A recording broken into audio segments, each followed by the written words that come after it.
She chose fun over books. Now she's raising a baby in a room that's not hers. In the land of Isiala, where the sun kisses the earth with warmth and the moon glows like a watchful guardian, there lived a young woman named Adama. Adama was the kind of beauty that made even the wind pause to admire her. Her skin was a rich caramel glow, smooth like silk. Her eyes danced like fireflies, and her figure, it was the kind that made old men speak in proverbs and young boys forget their mothers' names. Adama had a body that curved like a mountain road, dangerous, yet irresistible. She was the hottest girl in the university. Anywhere she passed, whispers followed like echoes. Boys stumbled over their feet. Girls secretly envied her, even while smiling to her face. Every Friday night, she was the queen of the club, flashing lights, fast drinks, loud music, and louder laughter. But beneath the glitter and lip gloss, Adama was crumbling. She no longer opened her books. Exams came and went like seasons, and she treated them with the same care she gave to empty bottles, none. Her closest friend, Chika, a quiet, studious girl with gentle eyes and a voice like a morning hymn, often pulled her aside. Adama, Baiko, this life no once. Your beauty go fade one day. Read your books, think of your future, she would plead. But Adama always laughed it off. I beg leave matter. My beauty is my power. I know what I'm doing. She didn't know. One night at a club in town, dressed in a dazzling red dress that left little to the imagination, Adama met Chief Oji, a wealthy, powerful man with a stomach full of money and a tongue soaked in lies. He was in his late 50s, with 3 wives and a reputation dirtier than the bottom of a village pot. But he had money, and that was all Adama saw. Before long, Adama became his special girl. He bought her an iPhone, Brazilian hair, designer bags, and put her in his guest quarters in town.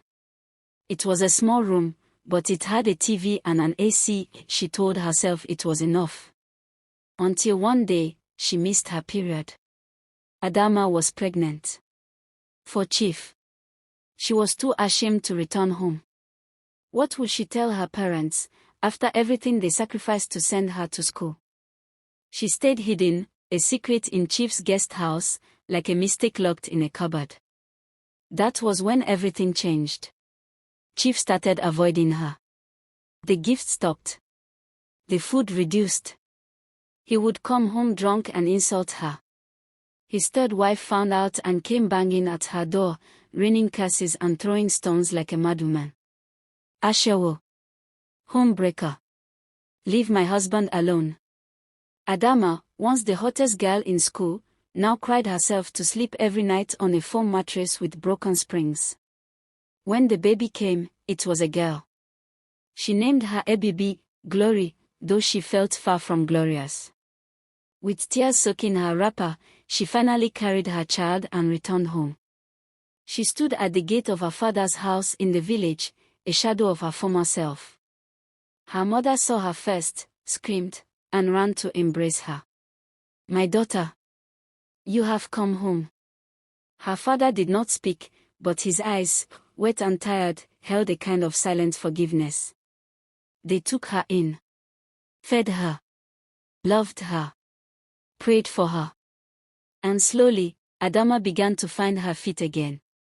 She picked up her books again, this time with focus. She sat for her exams, holding her baby with one hand and her pen with the other. She passed. Not long after, she graduated. No clubbing. No boys. Just her and Ebibi. One day, through a neighbor's connection, she got a job as a lesson teacher for a rich man's daughter in the city. The house was big.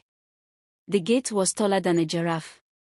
The girl she was to teach was 7 years old, sweet and quiet. Her name was Mirabelle.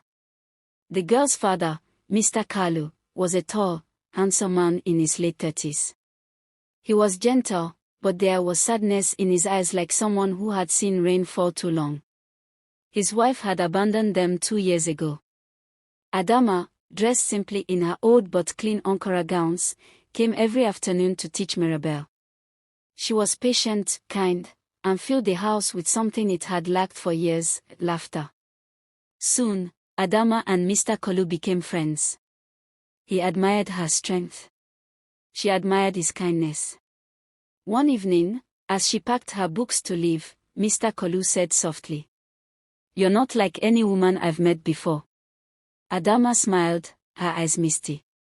"That's because I've been through fire." "And you came out good," he replied. Months passed.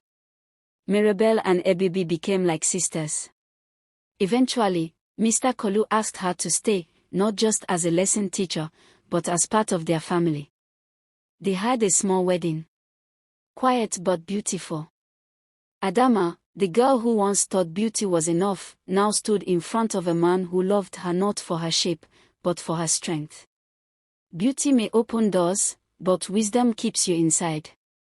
When fire burns, it either destroys or refines. Adama was refined.